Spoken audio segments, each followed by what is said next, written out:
Hey, what's up, guys? So I am back again, new camera, woo, love it. The best. Love it.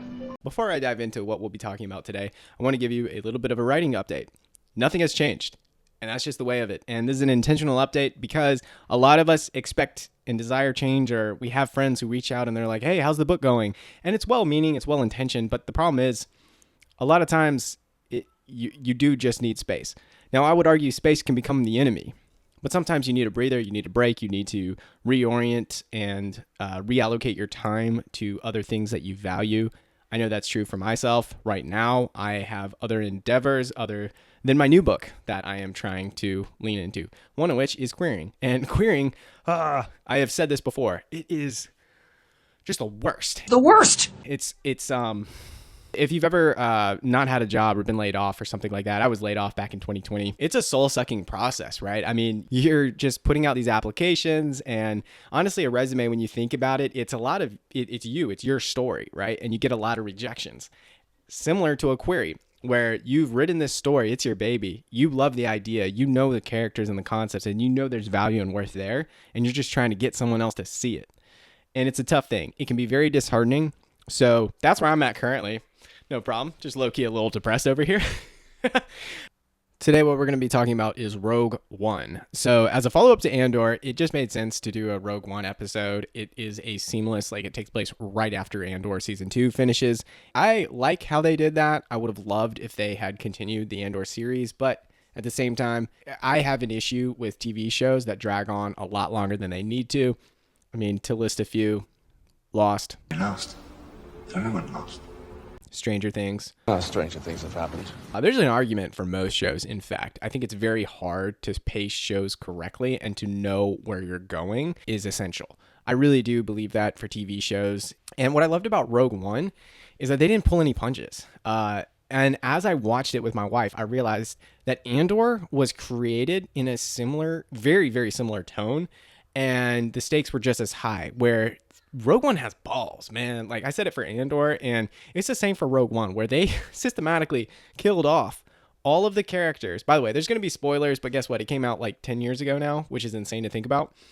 I'm going to focus the bulk of this review on the characters themselves, but I do want to give quick shout outs to the cinematography. I think it's brilliant. Rogue One really combines the best of the new with the old. It's from a specs and ops standpoint, it is everything you would expect of the modern filmmaking era. Just these incredible visuals, and the lighting's wonderful. Every scene has emphasis through its ancillary effects. So, and none of those seem cheap, in my opinion. I thought everything played really well together. It set the precedent for honoring the source material and building off of it instead of just trying to construct a whole new tower. I mean, think about this. Like, these sequels, in a sense, started to build one tower that was separate from the tower that was the original Star Wars timeline that George Lucas directed. So that's the prequels and the original trilogy. And then the sequels came in and they were setting up this new tower. I mean, you could argue they were building off of the old tower a little bit, but in my opinion, when they used that planet laser, and I did look it up, it's called Starkiller, to destroy all the planets in the galaxy, or all the Republic, some of the newer Republic owned planets. A moment of silence, I ask. I hate that scene so much.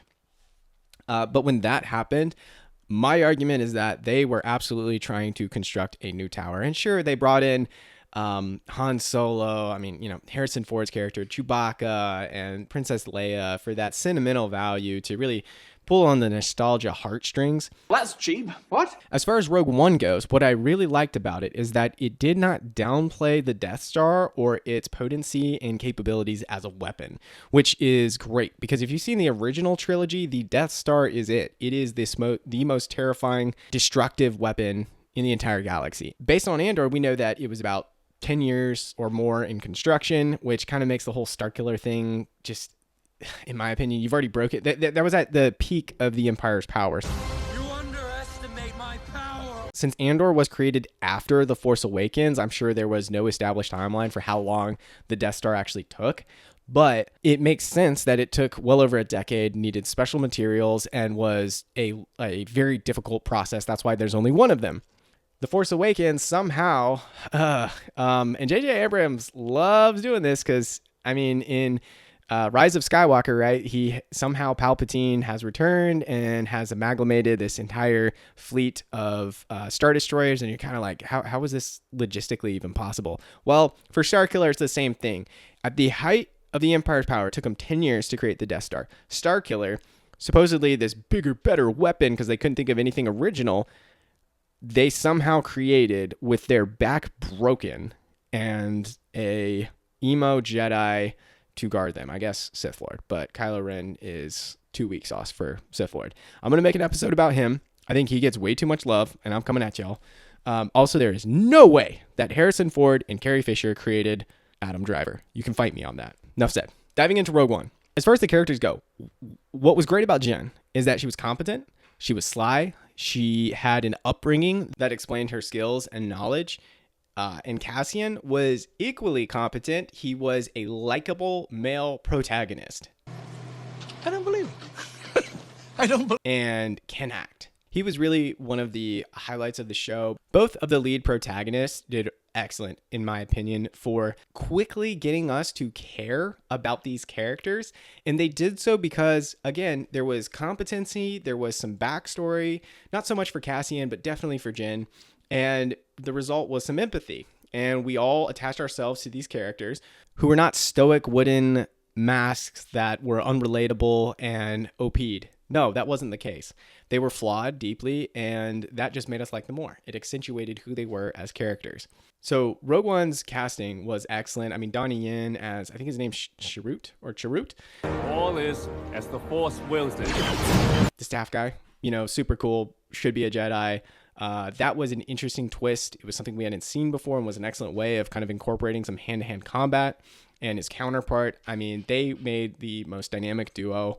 And for the short hour or so that we knew them, I mean, Donnie Yen's character was my favorite character in the whole movie, I would say, other than Cassian. And honestly, I like Jen a lot too. So it's kind of tough to pick, right? But they were all in their own way unique, kind of this quintessential rebel outcast troop that is choosing to defy the Empire, but also the rebellion and leadership. And they were going to go, and they were doing it anyway. And I love when on the tarmac, Cassian walks up, he's backed by his guys, all the other pilots, and they're like, hey, Jen, we're with you. And then they go. They don't wait, they go, man. And that meant so much. And then what I thought was so cool about this movie was how the rebellion, when they started to understand what was happening, they didn't hesitate. They went in there, and that's where you're just like, oh, I love this. They're sitting in the X-Wings, they're sitting in their fleet, and they're fighting even though they know the odds are against them. And that is the heart and soul of the rebellion. That is hope, right? Oh, it's beautiful. It was great. The movie pulled on the heartstrings. It paid homage to the original trilogy and the prequels, and it was, in my opinion, what the sequel should have been or could have been. Those writers, those special effects, all of that combined could have been such a powerful story. The one potential explanation is that Rogue One, you know where it's ending in a sense. So they were a little bit constrained having to work within the timeline of, okay, between the end of Revenge of the Sith and the beginning of A New Hope. And then you're fitting in Rogue One right there. So they were a little bit constrained in that sense. Like, J.J. Abrams, though, I'm pretty sure he would have found a way. And also, man, that other guy, freaking Ryan. Gosh, what is Ryan? What the heck is his name? Johnson.